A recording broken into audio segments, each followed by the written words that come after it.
What is up, everybody, and welcome to another episode of the Creative Smoothie. I'm so excited to be here today, sharing more information with you, just having a conversation. I literally treat these podcast episodes as a conversation with the people that take the time to listen and absorb some of the words that I'm out here sharing. Listen, I know that you kind of know what this podcast is about. We talk a lot about marketing, we talk a lot about business, we talk a lot about going from 9 to 5 to becoming a freelancer or starting your own business. We talk a lot about the things that happen in my life, and I wanted to make sure that I get this forward before we start the podcast. A lot of what you're going to hear in this podcast might sound like advice, and a lot of it is. It is advice that comes from the experience that I've acquired over the past 5 years by being in the advertising, marketing, and multimedia industry. However, most of these podcasts just mean to document my journey as an individual and as an entrepreneur as well. And the only things that I share are lessons that come out of this learning experiences for me. For example, all the marketing stuff that I learned, all the business stuff that I learned, the sales.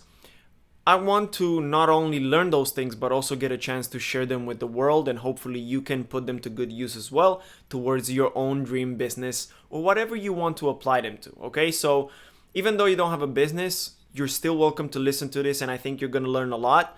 Even if you have a career job, I think there are a lot of things that you can apply that you take from this podcast to your very own job to make it more successful, more fruitful, more enjoying, whatever it is.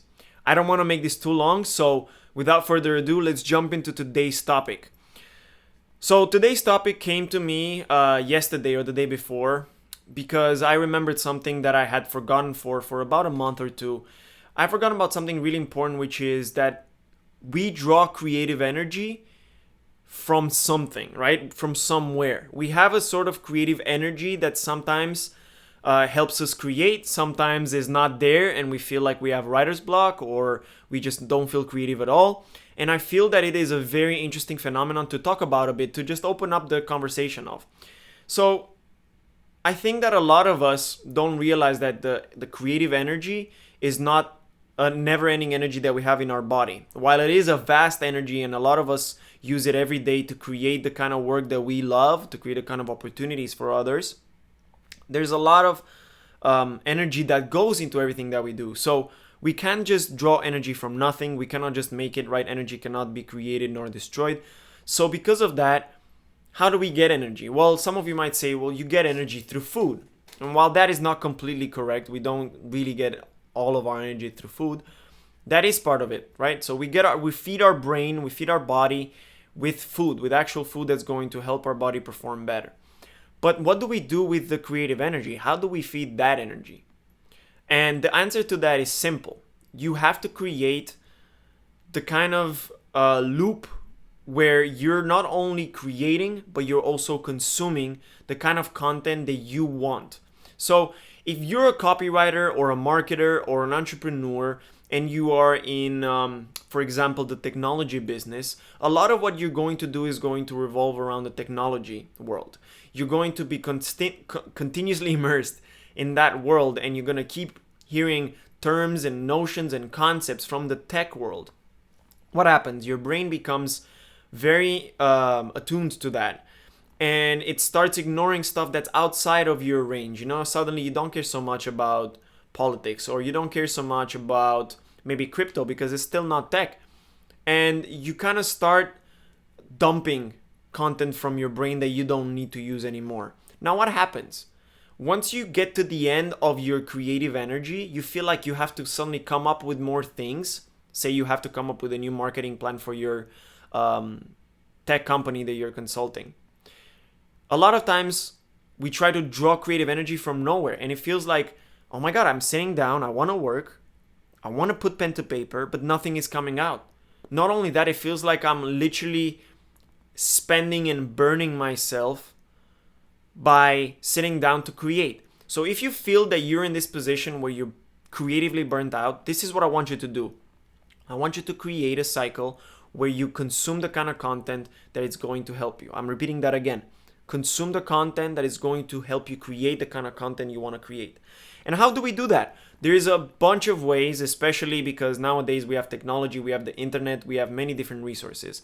But there are many ways that you can create this content file from which you can draw inspiration. I love watching YouTube videos. I love finding new websites, finding new social media pages, listening to new perspectives, because all of those create the kind of content buildup that I can pull from to create the content that I want to create, right? So you have to see this creative energy as something that you slowly build up by consuming and inserting the correct kind of content into your system, into your cognitive system, into your emotional system, into yourself as a human being. So you can start with many different things. You can start with a Pinterest board. I know some people are more visual and prefer to have actual visuals of things that inspire them, such as other projects or reference work that other people do. Or for example, if you're a graphic designer and you want a reference for the way people add drop shadows to make them look more realistic, then you're gonna have a certain file that shows you 3-4 different ways that people use drop shadows. So whenever you're faced with actually adding a drop shadow to your work, you're not going to do it randomly or figure out in the moment. You're gonna have 3-4 references in the past, and it's gonna be this much easier to create it. Okay, so Pinterest is a great way to do that, but you have to start thinking about the way you love consuming content and the kind of content you have to create. So if you're a writer, for instance, you can do a lot of swipe files. If you're a copywriter or a writer, if your job involves writing content, you need a lot of content. You need a lot of words to pull from, so that you don't have to sit down and figure out what the structure is. What are we going to introduce first? What should we say at the beginning? How should we close it? All of those things are very relevant. But if you have inspirational swipe files to start with, then you're going to have the kind of structure and foundation already, and you're going to be able to direct all of your creative energy into actually creating and coming up with the words, and not so much in coming up with the correct structure or making sure that, hey, is this really like persuasive or is it not? If you have 10, 20 different examples of what good writing is within your own industry, you can pull from that and you can actually keep reading them, and those words, those persuasive words and those persuasive structures are going to naturally become part of your writing, right? Most writers say if you want to get better at writing, start reading. So that's another way that you can do it. I do this a lot with save posts on social media too. I save a lot of social media posts on different folders that are then going to help me create content further on, because I don't have time to spend hours on creating content every single day, because I do a bunch of other stuff too. So what do? I have this swipe file, this hack file, where I have content that I can potentially replicate within my own touch, So that's another thing I do. I have a list of things that can help you, so stick with me for a second.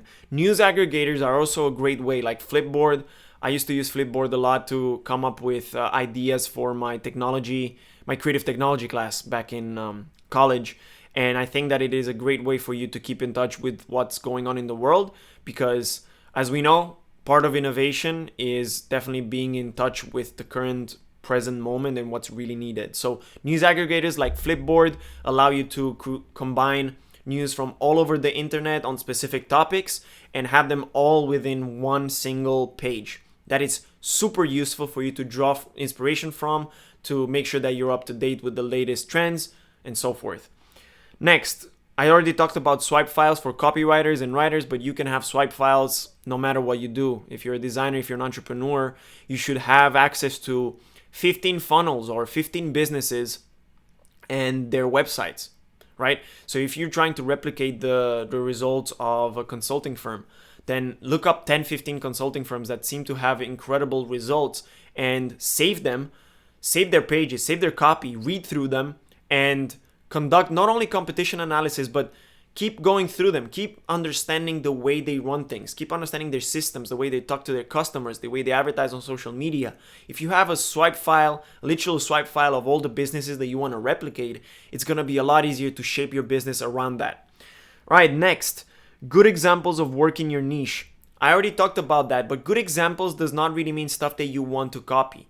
It can certainly be just kind of the kind of content that you look at and you say, oh my God, this is so beautiful. It has nothing to do with what you want to do, right? It might be, you might be in technology and you see a great painting that just inspires some sort of energy, some sort of thought process, whatever it is. That's super important. I would argue that the content that we consume that it's not directly related to the content that we create enhances energy by so much more. Why? Because it increases our brain's capability of making connections between things that at first sight might seem that they're not connected at all. And that is what creativity is. There's nothing new under the sun. All creativity does is take the old, combine it with the new, and create something that is completely different, or a completely different version of something that already exists, right? So if you can take in content that is not directly related to what you're creating, so I love to watch documentaries. I love to learn more about yoga, about spirituality. I also love learning about crypto. I love learning about a lot of things that have nothing to do with marketing and copywriting, because I can then pull in those notions whenever I am writing, you know? And not only that, but creativity, many times, like I said, is not linear. It is very scattered. And the more things that you can feed your brain that are helpful, informational, just valuable, the more your brain's going to be able to create an output that is equally as valuable, important, and professional, right? So that's it. I don't want to stress this out for too much, like for too long. Like if you want to learn, okay, what results will I get if I do this? Well, let me tell you, if I don't consume the kind of content every single week that is going to help me create the content that I create, I wouldn't be able to have the business that I am building, and I wouldn't be able to get to do all the things that I do.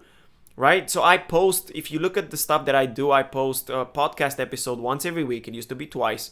I post one time every single day on my Instagram, on my social media. I engage with over 20 people every day.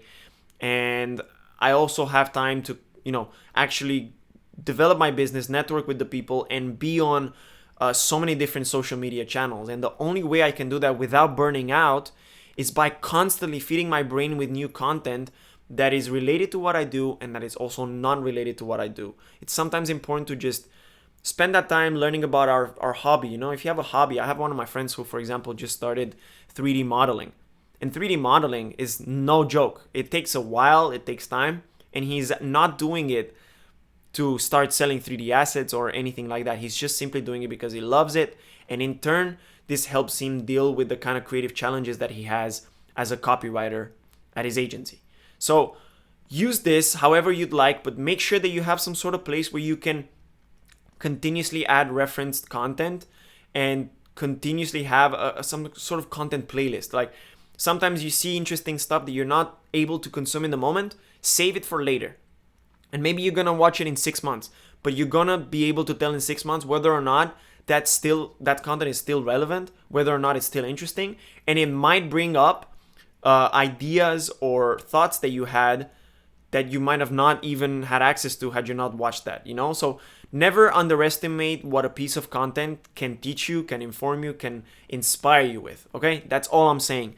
Make sure that you build enough creative energy with enough content so you can then spend that content energy on creating the content, okay? So it's like a cycle. You consume, and then whatever you consume transforms itself into creative energy. The creative energy is output into a creative project. You're now depleted of that energy, so you now have space for more. So then you consume, you watch whatever you want, you consume videos on YouTube, you save a few posts, you research some ads, and then we're back to having that energy tank filled up. And if you manage to continue this cycle and ideally have reserve creative power and reserve creative energy stuck within you, then it's even better, because every day you can come in and give it your best rather than coming in every morning and feeling burnt out. Let me know if this has helped you in any way. I really want to create the kind of content that is going to create actionable advice for you, and not only be here and talk in a microphone because I love listening to myself, okay?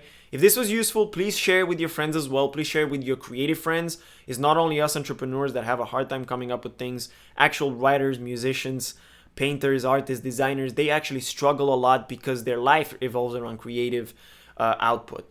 So we need to make sure that our creative input is equal or larger to our creative output. If not, we might collapse and we might burn out.